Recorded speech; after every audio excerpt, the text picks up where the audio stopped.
ಉರಿಯೋ stove ಮೇಲೆ ಈರುಳ್ಳಿಗಳನ್ನು ಹಾಕಿ video ನೋಡ್ತಾ ಹೋಗಿ. ತುಂಬ ಇಂಟ್ರೆಸ್ಟಿಂಗ್ ಆಗಿದೆ. ಎಲ್ಲರಿಗೂ ನಮಸ್ಕಾರ. ನಮ್ಮ ಚಾನಲ್ಗೆ ನಿಮ್ಮೆಲ್ಲರಿಗೂ ಆತ್ಮೀಯವಾದ ಸುಸ್ವಾಗತ. ಮೊದಲನೇ ವಿಡಿಯೋ ನೋಡ್ಕೊಂಬರೋಣ. ಬಾಳೆಹಣ್ಣು ತಿಂದ ತಕ್ಷಣ ಸಿಪ್ಪೆನ ಬಿಸಾಕ್ಬಿಡ್ತೀವಿ. ಸಿಪ್ಪೆ ಒಂದು ಮುಖಕ್ಕೆ ಸಂಬಂಧಪಟ್ಟಂಗೆ ತುಂಬಾನೇ ಒಳ್ಳೆಯದು. ಈ ಸಿಪ್ಪೆಯ ಫೇಸ್ ಪ್ಯಾಕ್ ಹಾಕೋದ್ರಿಂದ ಒಂದು ಒಳ್ಳೆ ಗ್ಲೋ ಸಿಗುತ್ತೆ. ಹಾಗೆ ನಮಗೆ ಟೈಮ್ ಇಲ್ಲ ಅಂದರೆ ಈ ರೀತಿ ಕಸ್ತೂರಿ ಅರಿಶಿನ ಅಥವಾ ನಾರ್ಮಲ್ ನ್ಯಾಚುರಲ್ ಅರಿಶಿನವನ್ನು ಹಚ್ಚಿ ಈ ರೀತಿಯಾಗಿ ನಾನು ಹೇಗೆ ತೋರಿಸ್ತಾ ಇದ್ದೀನಿ ಅದೇ ರೀತಿಯಾಗಿ ಮುಖಕ್ಕೆ ಫೇಸ್ ಪ್ಯಾಕ್ ಥರ ಈ ರೀತಿ ಚೆನ್ನಾಗಿ ಉಜ್ಜೋದ್ರಿಂದ ಸ್ವಲ್ಪ ಹೊತ್ತು ಬಿಟ್ಟು ನಂತರ ನೀವು ಮುಖ ತೊಳಿರಿ. ಒಂದು ಒಳ್ಳೆ ಶೈನಿಂಗ್ ಆಗಿ ಹೊಳಿತಾ ಇರುತ್ತೆ ಮುಖ. ಇದೇ ರೀತಿಯಾಗಿ ಆರೆಂಜು ಸಿಪ್ಪೆಯಲ್ಲಿ ಕೂಡ ನಾವು ಮಾಡ್ಕೊಳ್ಬೋದು. ನೋಡಿ, ಇವಾಗ ಒಂದು ಟಿಶ್ಯೂ ಪೇಪರ್ ತೆಗೆದು ಒರೆಸಿ ನಿಮಗೆ ತೋರಿಸ್ತಾ ಇದ್ದೀನಿ ಎಷ್ಟು ಡಿಫ್ರೆನ್ಸ್ ಕಾಣ್ತಾ ಇದೆ ಕೈಗಂತ. ಇದೇ ರೀತಿ ಮುಖ ಕೂಡ ಹೊಳಿತಾ ಇರುತ್ತೆ. ಟ್ರೈ ಮಾಡಿ. ಬನ್ನಿ ನೆಕ್ಸ್ಟ್ ಟಿಪ್ಸನ್ನು ನೋಡ್ಕೊಂಬರೋಣ. ನಾನಿಲ್ಲಿ ಒಂದು 4-5 ಏಲಕ್ಕಿನ ತೊಗೊಂಡಿದ್ದೀನಿ. ಇದನ್ನು ಸ್ವಲ್ಪ ಪೌಡ್ರ್ ಥರ ನಾವು ಪೌಡ್ರ್ ಮಾಡ್ಕೊಳ್ಬೇಕು. ನಾವು ಹಾಗೆ ಆಗಿಲ್ಲ ಅಂದರೆ ಸ್ವಲ್ಪ ಸಕ್ಕರೆ ಹಾಕಿ ಇದನ್ನು ಪೌಡ್ರ್ ಮಾಡ್ಕೊಳ್ಬೋದು. ಈ ಒಂದು ಪುಡಿ ಬಾಳೆಹಣ್ಣಲ್ಲಿ ಹಾಕಿ ತಿನ್ನೋದ್ರಿಂದ ಪೈಲ್ಸ್ ಸಮಸ್ಯೆಗೆ ಒಂದು ರಾಮಬಾಣ ಅಂತಲೇ ಹೇಳ್ಬೋದು. ಈ ಪೈಲ್ಸ್ ಸಮಸ್ಯೆ ಅಂತೂ ಇವಾಗ ಕಾಮನ್ ಆಗಿಬಿಟ್ಟಿದೆ. ಈ ಥರ ಅವಾಗವಾಗ ಏಲಕ್ಕಿ ಪುಡಿ ಮತ್ತು ಬಾಳೆಹಣ್ಣನ್ನು ಮಿಕ್ಸ್ ಮಾಡಿ ಇದನ್ನು ಅವಾಗವಾಗ ತಿನ್ನೋದ್ರಿಂದ ಪೈಲ್ಸ್ ಸಮಸ್ಯೆ ಕಡಿಮೆ ಆಗ್ತಾ ಹೋಗುತ್ತೆ. ಹಾಗೆ ಬಾಳೆಹಣ್ಣು ತಿನ್ನೋದು ಬದಲು ಈ ರೀತಿ ಮಾಡಿದರೆ ಒಂದು ಒಳ್ಳೆ ಮೆಡಿಷನ್ ಆಗಿ ಹೊಟ್ಟೆ ಸೇರುತ್ತೆ. ಟ್ರೈ ಮಾಡಿ ನೋಡಿ. ಇವಾಗ ನಾನು ಏಲಕ್ಕಿ ಪುಡಿನ ಸ್ವಲ್ಪ ಸಕ್ಕರೆ ಹಾಕಿ ಪುಡಿ ರೆಡಿ ಮಾಡಿ ಎತ್ತಿಟ್ಕೊಂಡಿದ್ದೀನಿ. ಹಣ್ಣಾಗಿರುವ ಬಾಳೆಹಣ್ಣನ್ನು ತೊಗೊಂಡಿದ್ದೀನಿ. ಹಣ್ಣಾಗಿರಬೇಕು ಬಾಳೆಹಣ್ಣು. ಯಾವತ್ತೇ ನಾವು ಪೈಲ್ಸ್ ಸಮಸ್ಯೆ ಇರೋರು ಹಣ್ಣಾಗಿರುವ ಬಾಳೆಹಣ್ಣು ತಿನ್ನಬೇಕು.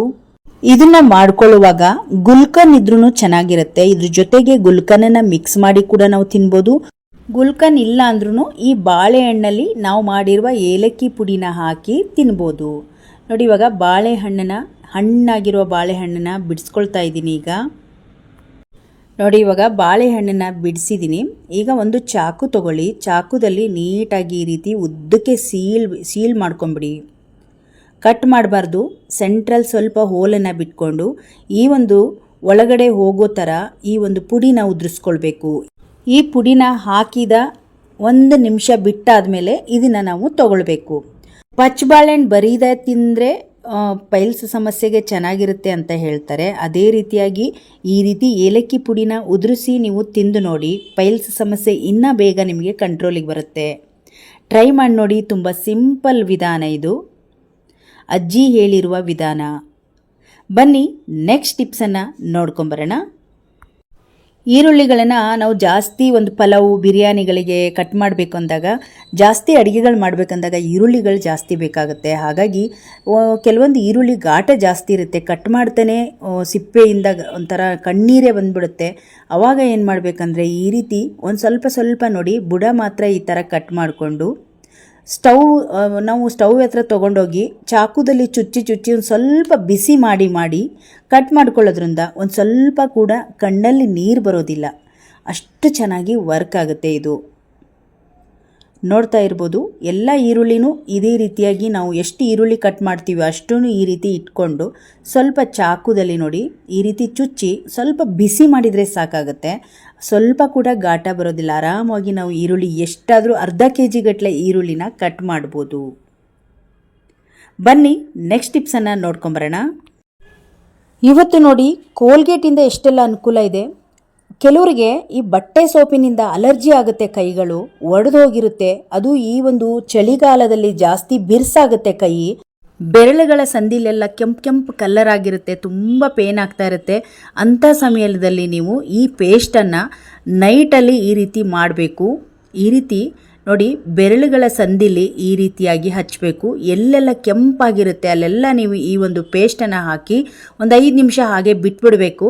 ನಂತರ ಉಗುರು ಬೆಚ್ಚಗಿರುವ ನೀರಲ್ಲಿ ಕೈನ ತೊಳ್ಕೊಂಬಿಡಬೇಕು. ಈ ರೀತಿ ಮಾಡೋದ್ರಿಂದ ಕೈ ಎಷ್ಟೇ ಅಲರ್ಜಿ ಇನ್ಫೆಕ್ಷನ್ ಆದ್ರೂ ತುಂಬ ಬೇಗ ವಾಸಿ ಆಗುತ್ತೆ. ಈ ಪೇಸ್ಟಲ್ಲಿ ಅಷ್ಟೊಂದು ಮದ್ದಿದೆ. ಟ್ರೈ ಮಾಡಿ ನೋಡಿ. ನೆಕ್ಸ್ಟ್ ಟಿಪ್ಸನ್ನು ನೋಡ್ಕೊಂಬರೋಣ. ಗಂಜಿ ತೊಗೊಂಡಿದ್ದೀನಿ ನೋಡಿ. ನಾವು ಅನ್ನ ಮಾಡಿರುವ ಗಂಜಿನ ಚೆಲ್ಬಿಡ್ತೀವಿ ನೋಡಿ. ಆ ಕೆಲಸ ಇನ್ಯಾವತ್ತೂ ಮಾಡಬೇಡಿ.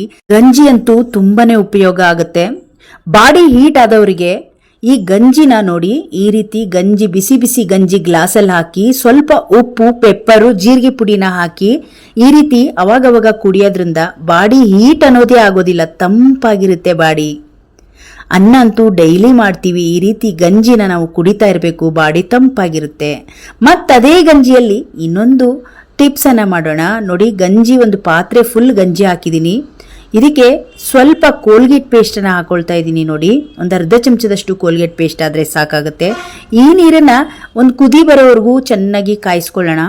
ಇದು ನಾವು ಅಡುಗೆ ಮನೆಯಲ್ಲಿ ಕ್ಲೀನ್ ಮಾಡೋಕ್ಕೆ ಇಟ್ಕೊಂಡಿರುವ ಬಟ್ಟೆಗಳು, ಎಣ್ಣೆ ಜಿಡ್ಡಾಗಿರ್ಬೋದು, ಖಾರದ ಪುಡಿಗಳು, ಅರಿಶಿನ ಪುಡಿಗಳು, ಇದನ್ನ ಸುಮಾರು ಹೊತ್ತು ಬೇಕಾಗುತ್ತೆ ತೊಳೆಯಲಿಕ್ಕೆ. ಈ ವಿಧಾನದಲ್ಲಿ ಮಾಡಿದರೆ ನಾವು ಉಜ್ಜೋದೇ ಬೇಡ, ನೀಟಾಗಿ ಅದರ ಜಿಡ್ಡೆಲ್ಲ ಬಿಟ್ಕೊಂಡ್ಬಿಡುತ್ತೆ ನೋಡಿ. ಇವಾಗ ನಾನು ಯೂಸ್ ಮಾಡುವಂಥ ಎಲ್ಲ ಚಿಕ್ಕ ಚಿಕ್ಕ ಟವಲ್ಗಳನ್ನೆಲ್ಲ ಹಾಕಿದ್ದೀನಿ. ಈ ರೀತಿ ಹಾಕಿ ಸ್ಟವನ್ನು ಆಫ್ ಮಾಡಿಬಿಡ್ಬೇಕು. ನೀರು ಇವಾಗ ಈ ಗಂಜಿ ಚೆನ್ನಾಗಿ ಬಿಸಿಯಾಗಿದೆ. ಗಂಜಿಲಿ ಬಿಳಿ ಬಟ್ಟೆ ಕೂಡ ತುಂಬ ಚೆನ್ನಾಗಿ ಕ್ಲೀನ್ ಮಾಡ್ಬೋದು. ಮತ್ತು ತಂದಿರುವ ಹೊಸ ಬಟ್ಟೆ ಒಂದು ಒಳ್ಳೆ ಬಟ್ಟೆಗಳಾಗಿದ್ದರೆ ಅವನು ಕೂಡ ಕ್ಲೀನ್ ಮಾಡ್ಬೋದು ಗಂಜಿಲಿ. ಈ ಗಂಜಿ ತುಂಬಾ ಹೆಲ್ಪ್ ಆಗುತ್ತೆ ನೋಡಿ. ಇವಾಗ ಇದು ಸ್ವಲ್ಪ ತಣ್ಣಗಾಗಲಿ ಗಂಜಿ, ಅಲ್ಲಿವರೆಗೂ ವೇಟ್ ಮಾಡಿ. ನಂತರ ಇದರಲ್ಲಿರುವ ಬಟ್ಟೆನ ತೆಗೆದು ತೋರಿಸ್ತೀನಿ ನಿಮಗೆ.